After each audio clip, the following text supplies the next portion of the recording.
Good morning, everybody. If you're here for some adaptive UI in the world of iOS, then you're in the right place. If you're not, then you're not. Anyway, let's get started. My name is Sam. That's a massive picture of my face. I like to start with a massive picture of my face. Normally it's a bit bigger than that, but this is my face here. If you can't see it, you can also see it there, and I guess up there as well. I want my real name on the Twitters. I work for a company called Razeware that's responsible for the small company behind the massive team effort that goes on for RayWenderlich.com. I'm guessing some of you have heard of RayWenderlich.com. Yes, some few nods, that's great. So yes, I work for them. I have some stickers and 10% off things for the books and things. And, this isn't going to work. I've got a free book to give away to the person who asks the best question. But since questions are anonymous, I don't know quite how that's going to work. Maybe I don't know. Somebody come talk to me nicely and I might give you a free book. Maybe that'll work. Anyway, let's talk about some adaptive UI. So in the beginning, many, many years ago, when we first started doing iOS development, even when it was not called iOS, it was called iPhone OS, back in the dark ages, there was one size we had to build for, one size. The old 3.5-inch iPhone. Those were the days. I had a phone like this for many years. I got rid of my iPhone 4 not that long ago. We had one size to build for. Designing layouts was easy.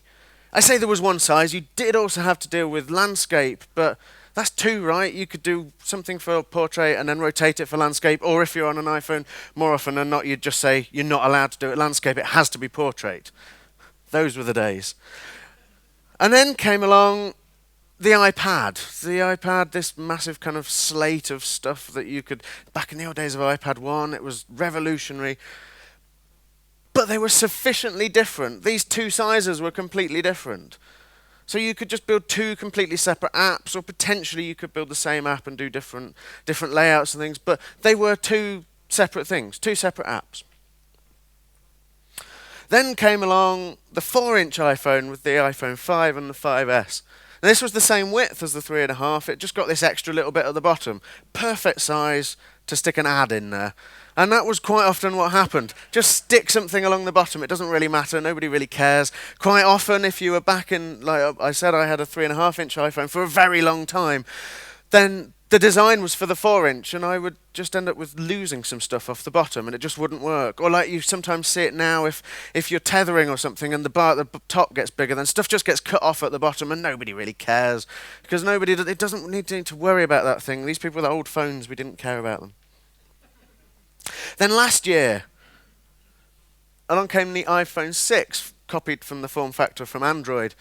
And then was at 4.7-inch, and then the 5.5, the massive iPhone 6 Plus and 6S Plus now, copied from the world of dinner plates. This enormous great thing that you couldn't possibly hold in one hand. It was a two-handed action. You were moving it around. Lots and lots of things, lots of different sizes. And then this year, coming up soon, it's so big it doesn't fit on the slide. The iPad Pro is enormous.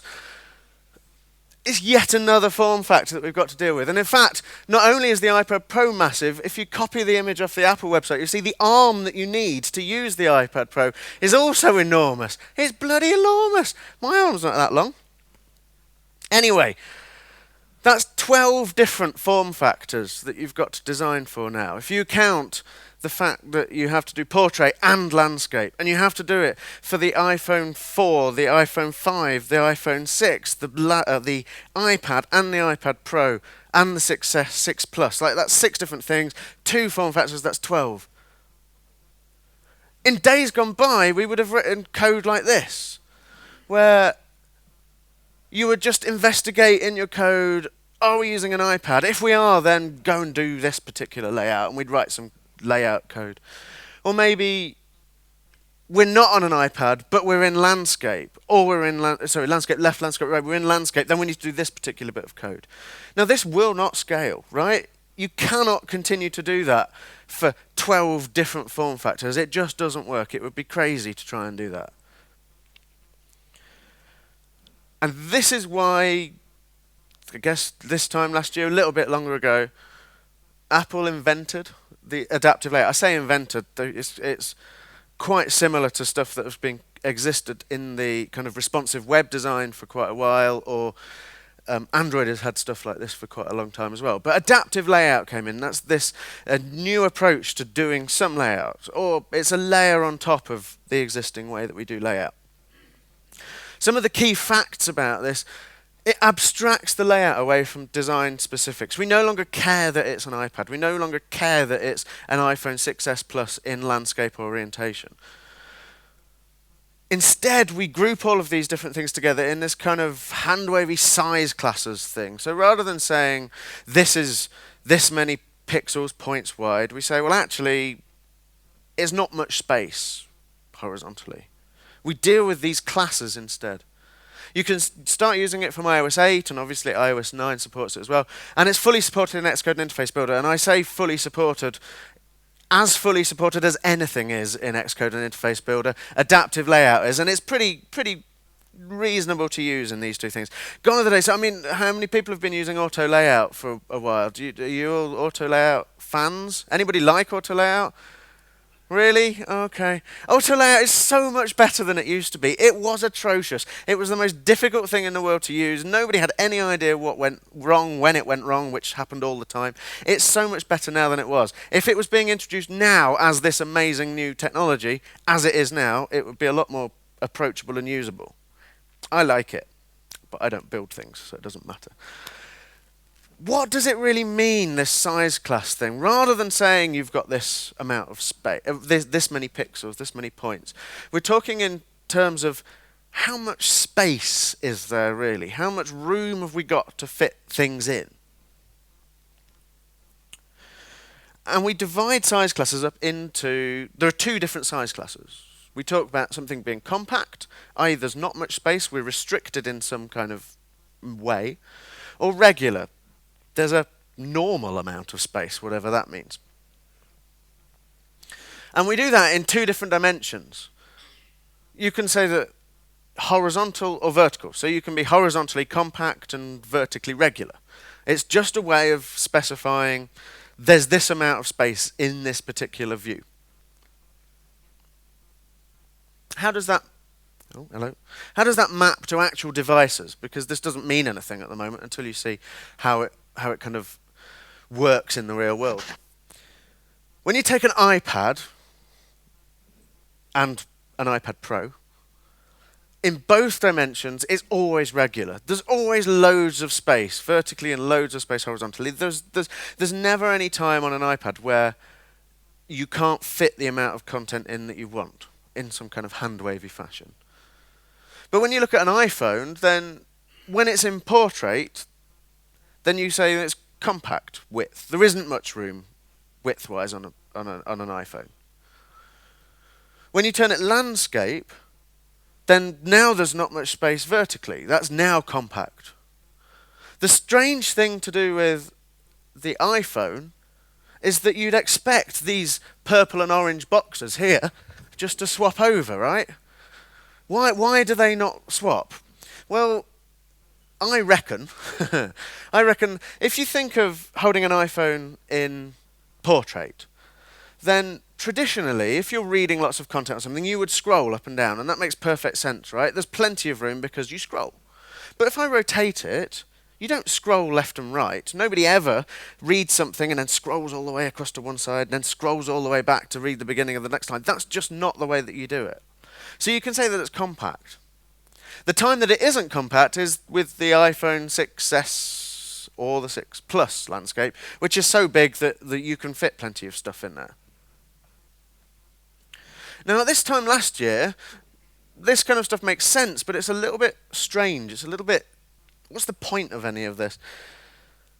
But now, with iOS 9, this starts to make a little bit more sense, because the problem with size classes, when they're related to devices, is, well, you've not really done much abstraction, because if I've got this device and it's in this orientation, it always gives me the same size class. So what's the point? It doesn't make any sense, because rather than finding out what size class I am, I can just find out which device is, because there's a one-to-one mapping. Those things never change. But with the advent of multitasking, it finally does start to make a little bit more sense. So for example, an iPad is always regular, regular, irrespective of which dimension which orientation it's held in. However, when you start doing multitasking, which is new in iOS 9, right? So the idea with multitasking iOS 9, you can take your iPad and you can kind of swipe in from the right, and then you can have another app coming in over on the right hand side. And if you've got an expensive or new iPad, then you can then pull it further across and have two apps side by side. At this point, now you're running on an iPad, you've got a particular orientation, but you don't know what size your app's going to be, because your app can launch. And then you'll find that if you're in Portrait and you've swiped something in from the side, now effectively you've got two iPhone apps running next to each other. So the same app running, but in the configuration it would use if it was on an iPhone. It's got compact horizontal size class and regular vertical size class. And then if you rotate it, now you've got this other configuration with regular, regular, and compact regular. And then finally you've got compact, compact regular. And then I believe an iPad Pro, then you can have two regular, regular apps side by side. So in this point, now we've abstracted it away from just device specifics. We can now have different things running on a device. So my kind of 5 points of how would you go about adopting adaptive layout? What's a sensible process for doing this? Because the end goal is that I create one storyboard and it rules everything. We don't need any more storyboards. You can use one storyboard and that will run on an iPad, it will run on an iPhone, it will run on all of the different iOS devices. And that would be great, right? We don't have this problem where we've got 4 different storyboards and we have to make sure that we update every single one of them. The updates to one of them will then mean that everything updates appropriately.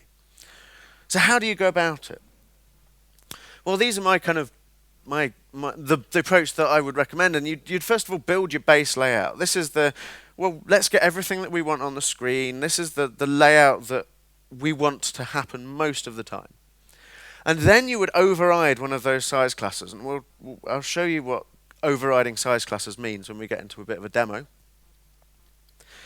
And then you uninstall irrelevant constraints. So we're talking auto layout here. So you've got these constraints which determine the size and position of different views.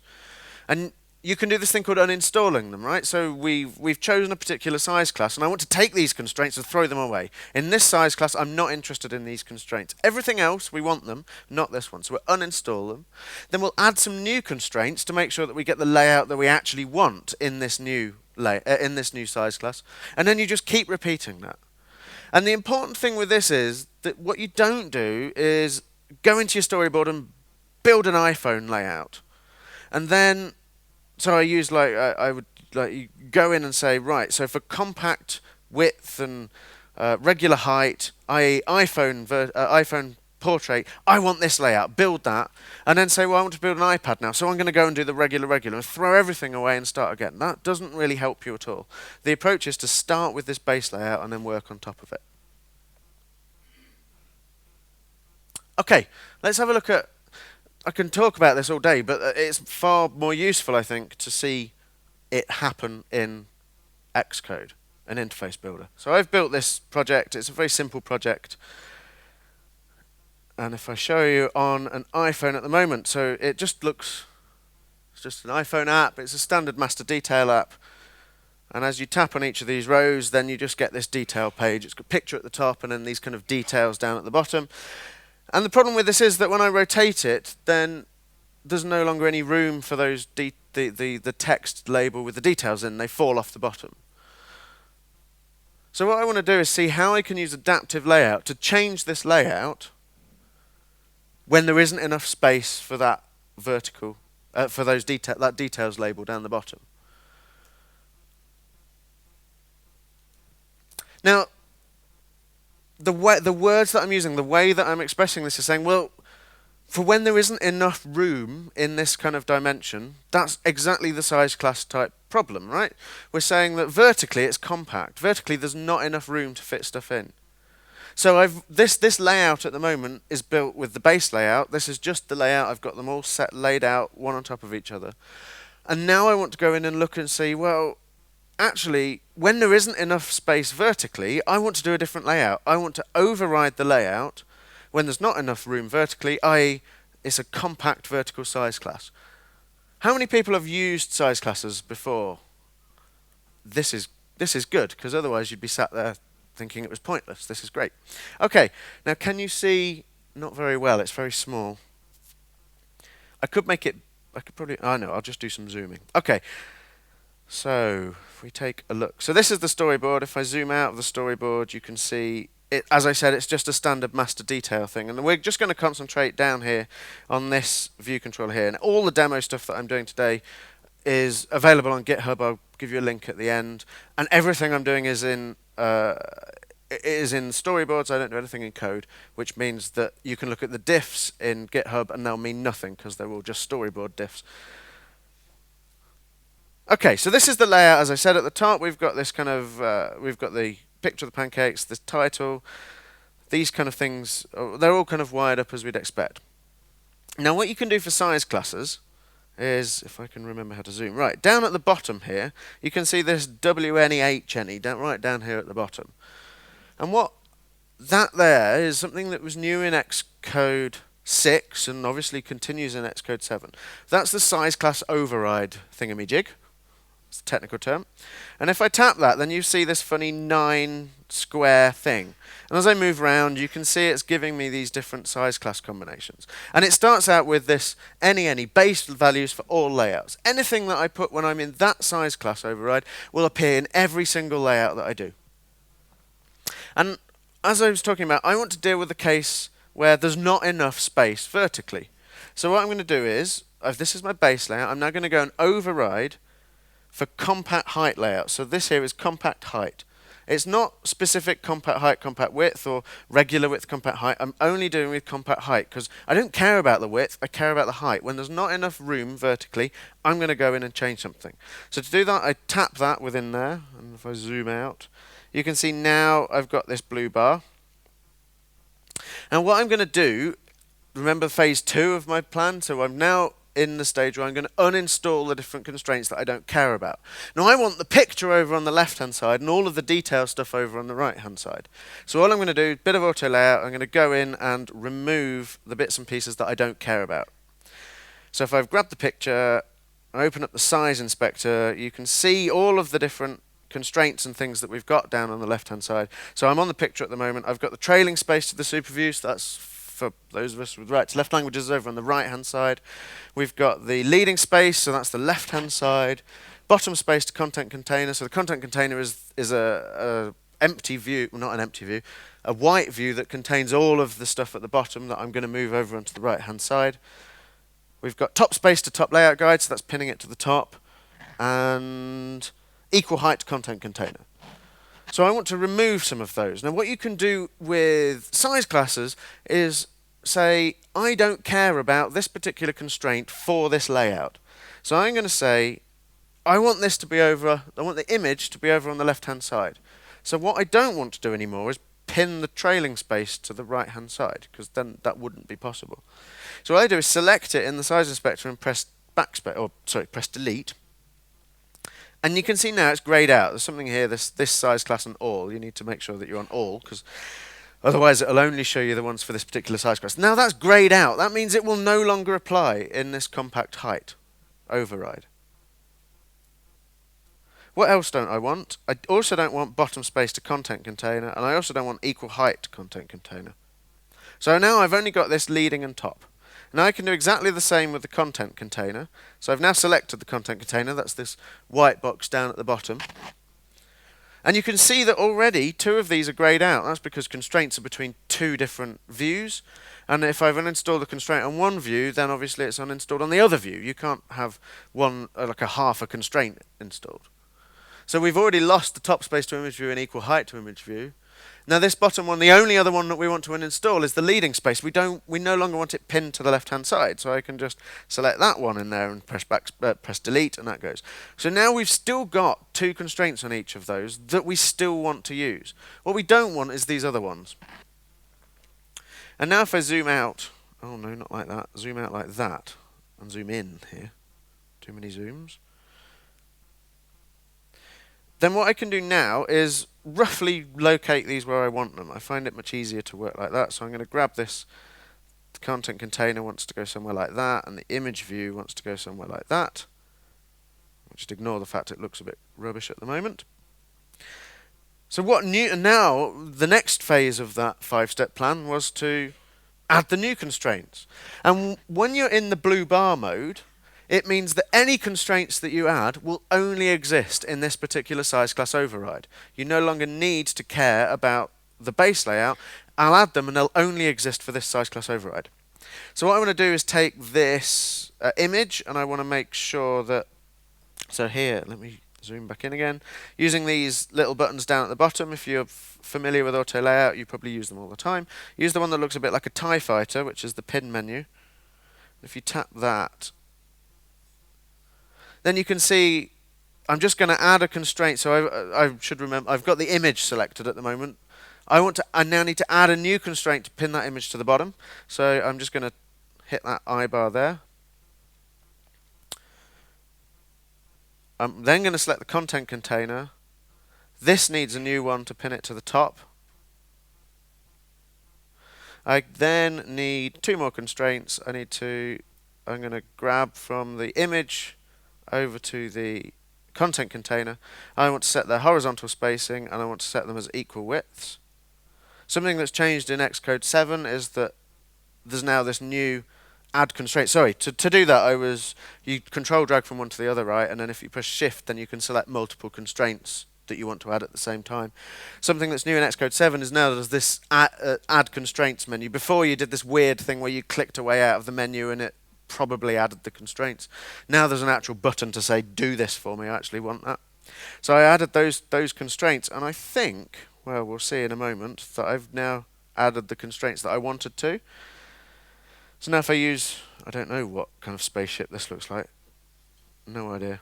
If I now use this menu and say update all the frames, and then zoom back out, and zoom in on this one.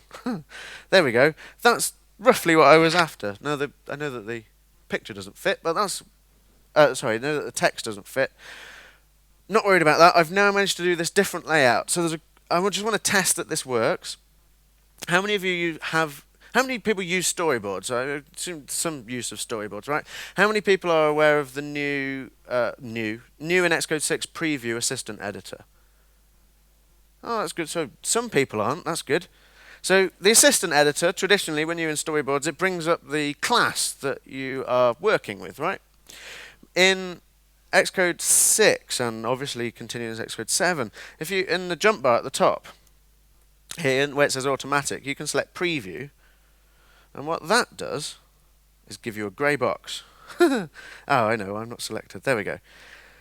What that does is rather than you having to run up every different simulator and rotate it to see what your particular view controller will look like, you can instead use this to, let's make it a bit bigger. I can add, using this little plus down the bottom, I can add lots of different sized previews based on the different devices, and you can rotate them and see how it behaves. And that's the important thing, right, is that these two next to each other, iPhone in portrait, picture on top of the details. iPhone in landscape, the picture is now to the left of the details. That's exactly what we wanted to do. We didn't touch any code. We did it all in Interface Builder, and we did it by uninstalling and installing a few constraints, which is pretty cool. I think it's not very difficult. And if you like Interface Builder, well, if you don't like Interface Builder, Apple will continue shoving it down your throat. It's not that bad. So a few things about those constraints that we've created. If I open up some of these constraint things over in the document outline, you'll notice that down at the bottom here, we've got some grayed out constraints. So grayed out constraints mean these constraints exist, but they're not installed, they're not in operation, they're not active in the current size class override. And in fact, if I come over here, if I go back to the base layout, you'll notice a couple of things. First of all, now this has reverted to its original size, and down here, you probably can't see it. If I do that again, so you can see that in Compact, then the ones which are installed change. Okay, they change according to which size class override you're in. And also, if you use the attributes inspector over here, you'll notice that there's this new thing down the bottom that has, it's not checked. Installed is not checked for nothing, which is the base layout, but there is a size class override for width, any, height, compact, where it is checked. So that means that is only installed for a particular size class. That's great.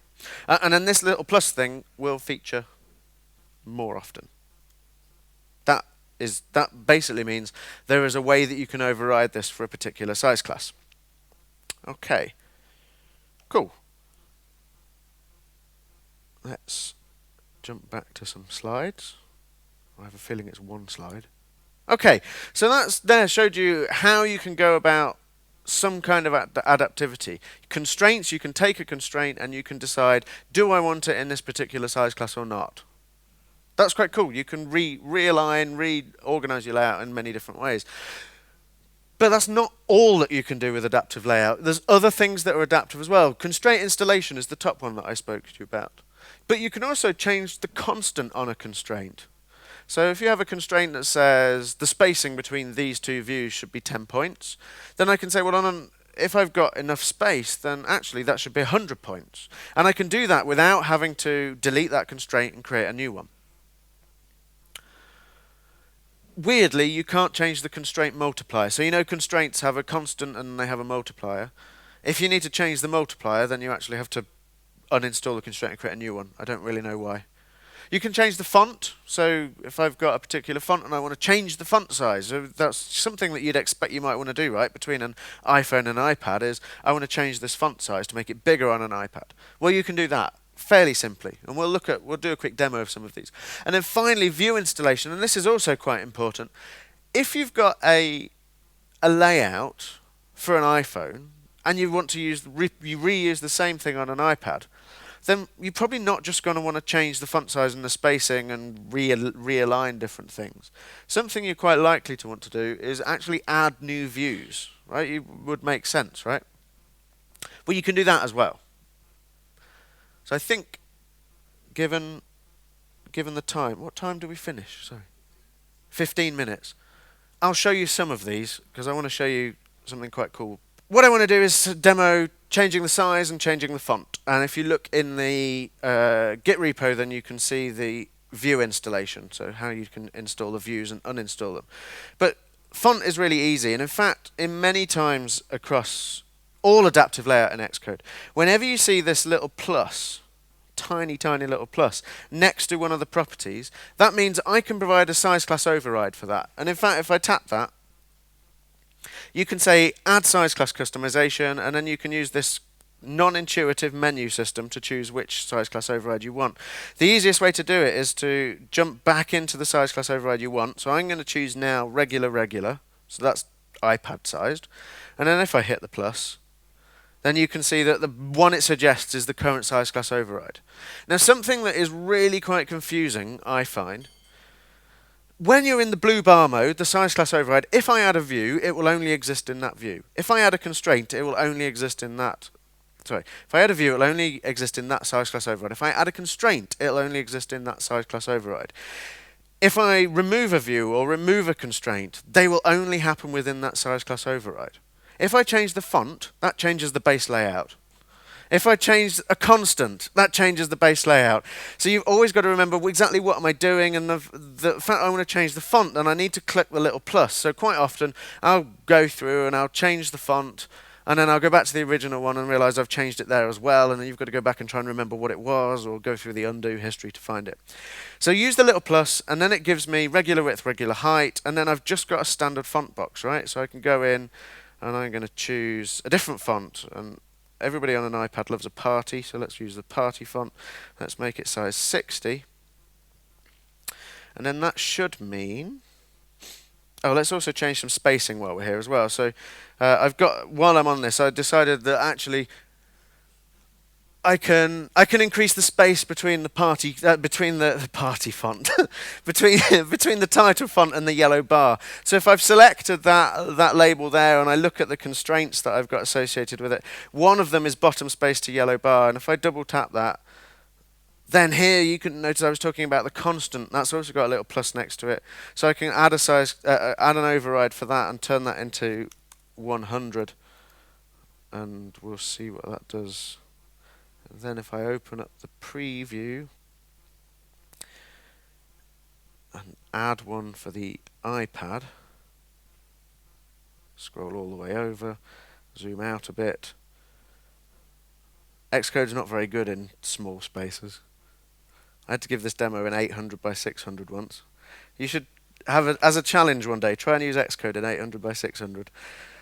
There we go. So, I mean, it's done what we wanted it to, right? Here, this size class override is regular. It's changed the font to that rather gorgeous party font. And now there's a massive gap between the yellow bar and the one above it. So in the past, you would have had to go through and do all of that if then else code, and you'd have to, I mean, if you were using constraints, then you'd have to grab hold of that constraint and change the property on it, or remove a constraint, or you could use different storyboards. But for simple tasks like this, you can get quite a long way just using the adaptive layout size class overrides for this kind of thing. I shan't show you the installing different views because I haven't got time, but it's very similar again. If I'm in the size class override, I add a view, it will only exist in that view, and I can add the constraints and things as appropriate. So I want to skip very quickly through how does this work in code? What does this stuff actually mean? Because we've seen it in Interface Builder, but in reality, you can get a long way in Interface Builder, but almost certainly at one stage you're going to want to get in there and do battle with code. So all of this stuff exists in this new class called UI Trait Collection, which was introduced last year. It is now the place to find out different things about the device. So you can get the user interface idiom. So is it an iPhone? Is it an iPad? You can get the display scale, which is, I was going to say is becoming increasingly irrelevant, but it's now with Retina HD. I suppose it isn't. So that will give you 1, 2, or 3, depending on the number of pixels per point. You can get the two size classes, so I can find out, if I can get hold of a trait collection, I can find out what is my current size class. And then new in iOS 9 is this force touch capability, so if you've got an iPhone 6s or an X6s Plus, you can find out whether or not you've got that 3D touch thing, so whether or not it can determine how hard you're pushing your finger through the screen. So how can I get hold of one of these trait collections? Well, you use a trait environment. Trait environment is just a protocol, and on it has a property called trait collection, so I can grab hold of a trait collection. And it also has this useful function, trait collection did change. We'll talk about that in a second. Now, what adopts this protocol? UI screen, UI window, UI presentation controller, UI view controller, and UI view. So that means if you're inside any of those things, you can find out what your current trait collection is, and hence what size class you're in. You just have to ask for the trait collection, and then you'll have what you need to know. What's this trait collection did change? That will get called whenever the trait collection has changed, right? When would that happen? Well, if I took an iPhone in portrait and I rotated it, then the trait collection of every view controller, presentation controller, the screen and the window will all receive trait collection did change because you've rotated it. You've gone from regular height, compact width to compact height, compact width, or on an iPhone +1 regular width. So you could use that to handle rotation, handle any code type things that you want to do when the trait collection is altered. It's a bit sledgehammery, it's not very fine-grained, and we'll look at that in a moment.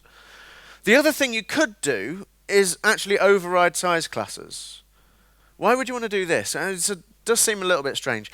But you can build a view controller that has a particular layout for a given size class. And then you realize, actually, I'm on an iPad, but I've built a container view controller, and I'm putting this other view controller in it that's actually quite small, right? I want to use the iPad, or the layout that I defined for compact width, because this view controller is so small.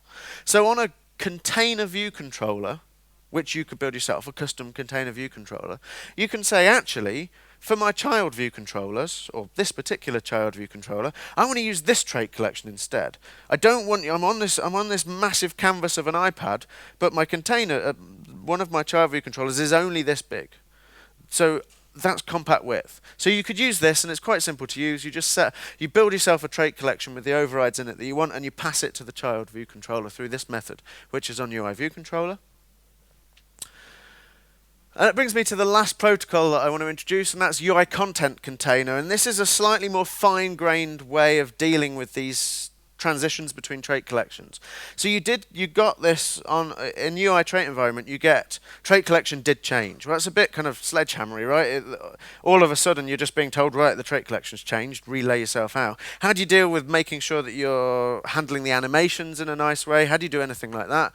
That's where you want to use these methods that are on UI Content Container. And UI Content Container is adopted by UI View Controller and UI Presentation Controller. They have this will transition to trait collection. So you've got exactly the same moment. Well, before the transition happens now, you get told you're going to move to this trait collection. And within that, you get a transition coordinator, which, for those of you who've done any UI View Controller transitions, which are a massive sea of incredibly long protocol names, that thing there allows you to say, I want to do this animation, and I want to do it at the same time as whatever animations the system is doing. And this is really handy. I'll tell you why it's really handy in a minute. The other method on there is view will transition to size. So the question that everybody always asks is, my iPad is regular, irrespective of the orientation. That doesn't make any sense. Why would that happen? That's no use to me. There's clearly less room. And the method that's really helpful for that is view will transition to size. This gets called whenever the view controller changes size. And before iOS 9, that would be pretty much just on rotation. Unless you were doing some complex view controller containment yourself, that would basically just be on rotation. The view controller would transition to size. So when you rotate an iPad, the top method of that will be called because the size will change. The bottom method won't be called because the trait collection doesn't. And that brings me on to rotation deprecation. In iOS 8, these lovely old methods for dealing with rotation were all deprecated. You can use them. You shouldn't be using will animate rotation to interface orientation or did rotate from interface orientation. All of that's gone. So how the hell do you deal with rotation now? And this is kind of a change in paradigm to will transition to size. Use that method instead. This is an example of that method being used. So don't think of rotation as moving a device. Think of it as your view controller is changing size. Because from the user's perspective, that's all that's really happened, right? If you're sat inside your view controller, the fact that the device has rotated is irrelevant. The interesting thing is that you've changed size. So you can use this. This example here uses that coordinator, this transition coordinator, and it calls this animate alongside transition on there. So that there is allowing to say, when this rotation happens, the system will take your view controller and it will rotate it for you. And it will resize it for you in an animation. I want to do another animation alongside it. That's exactly the animation that I want to do. And that's just a CA transition. I think, I've got 5 minutes. I want to talk very, very, very briefly about stack views because I've talked a lot about auto layout. Stack views are new in iOS 9 and they are, if you've not used auto layout before, now's a good time to get into it because stack views will save you a hell of a lot of grief. What are they? I want to build a view like this, right? So I've got a white view and I've got these 3 views inside it. How would I do that with constraints? Well, I'd need to pin the top one to the top and to the left-hand side. I'd need to pin it to the right-hand side and pin the orange one to the bottom. I'd need to add some constraints to space them as well, right? So I want to put a gap between them. I'd also say, well, I want to align them all along the middle. I want them so that they're all center-aligned with each other. And then I finally want to say, well, the orange one should be the same width as the grey one, and then the purple one in the middle will just use its intrinsic content size. That's a lot of constraints. I think it's like 12 constraints, which is a lot for building something that's so simple. So stack views existed on OS 10 for several years now. They're much better now in OS 10. They now match what has been introduced in iOS. It's basically the same as the linear layout from Android, which has existed for many, many, many years. What do? Well, that stack view there that layout around the edge is a stack view. And a stack view has properties on it. So I add some views to my stack view. I tell it what axis I'd like it to be oriented on. And I set some things like the spacing. How far apart should these things be? I want to say that they're all aligned down the middle. And I do have to use some constraints because I have to position this stack view somewhere within its wider view. So I've now used 2, and then I could add 2 more constraints if I wanted to pin it exactly to a specific size. That is therefore 4, possibly 2 constraints to do that same layout. I just chuck things at it and it builds it. I don't think I've got time for this demo, but I want to show you one thing, and that is, in Xcode, get to learn and to love this tiny little button here. Looks like an arrow falling down some stairs. That there creates a stack view. Grab some views, however many you want, push that button and it will make a stack view. From there you can alter all kinds of different things. And the interesting thing about stack views, and I do have a stack view in here to show you. I've used it in a table view cell. Table view cells, the ones that are notoriously difficult to lay out automatically. I've just chucked this in a stack view, and once I've done that, if I grab the stack view, you can see they play very well with adaptivity. They have these pluses down the side, which means I can add size class overrides for things like the axis, so that what I was going to show you was I can do that thing where I changed it from being vertically aligned to horizontally aligned just by adding a size class override on the stack view. Really simple. I can change the alignment, the distribution, I can change the spacing, all of these different things really, really simply using adaptivity. So they are really worth a look. They're really quite powerful for when used with adaptivity. So, to finish off, just a few tips from the world of adaptivity. 1, get to know auto layout. There is a bit of a learning curve, but it's not impossible. It's worth the effort. It's not as hard as it might seem at first. Use the adaptive layout for broad strokes layout. So, you can't expect to be able to do all of your layout using these adaptivity tools. They're there for you to get the layout pretty much right. Use adaptive layout, and then you can drop into code and start doing the fine-grained things that you want to do, like that view or transition to size stuff. Always start with the base layout and override. Never, ever, ever go into a storyboard and say, well, I want an iPad, so I'm going to start with regular. Now I want to do an iPhone in portrait, so I'm going to go regular compact. Start with the base layout with nothing, and then work out, well, what do I want to change for this particular override? Life is easy with stack views. If you can use iOS 9, go and investigate them. If you can't, then there are some open source things out there that will be equivalent. They make layout so much easier. If you nest stack views together, you can really, it will make life so much easier, trust me. Now is the time to get adaptive. As I said, you've got 12 different layouts to do at the moment. You could do that with several different apps. You could do that with multiple storyboards. Give an adaptive layout a go and see whether or not you can get anywhere. I want my real name on the Twitter, and you can grab the code for this at my GitHub. And to finish off, please do remember to rate the session, and I thank you all so very much for coming along. Thank you.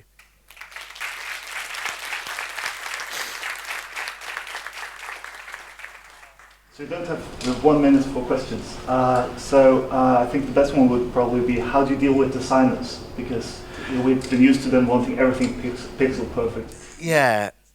That's one of the major challenges associated with this adaptivity, and it's something that I think the web world went through several years ago with this kind of idea of responsibility. I remember when I first did web design, I spent a very long time trying to make it look pixel perfect between Firefox and Internet Explorer, and I guess it was before Chrome, so Opera or something. And you'd be there trying to work out, well, why is this not identical to this? And eventually we seem to have got over that phase into this idea, well, actually the content is the important part. These are the bits and pieces that we want to build up that content. This is the way we want to wrap it. But what we don't necessarily have is, I want a pixel perfect design here, here, and here. And that certainly seems to have worked in the web world as a kind of, eventually they've got there. And I think we need to do the same kind of thing. It's all to do with education. I mean, if you say to your designer, yes, you can have pixel perfect designs, now go away and design me 12 different designs, or more in fact, because not only have they got to deal with the different devices, now with multitasking you've got to deal with, well, what if you're a third of the width of the screen on an iPad in portrait, and then on landscape, and then what if you're half the width, and then, oh, there's an iPad Pro as well. If you tell them that they've got to design 20 different pixel perfect designs for their one app, then they might start to get some kind of idea of what this adaptivity does, and it becomes, well, what elements do you want on there, and when it gets this narrow, how should we rearrange it? Because that's exactly what happens in the web, right? You lose that big menu bar across the top, and it becomes that weird hamburger drop-down thing that takes up the entire screen on an iPhone.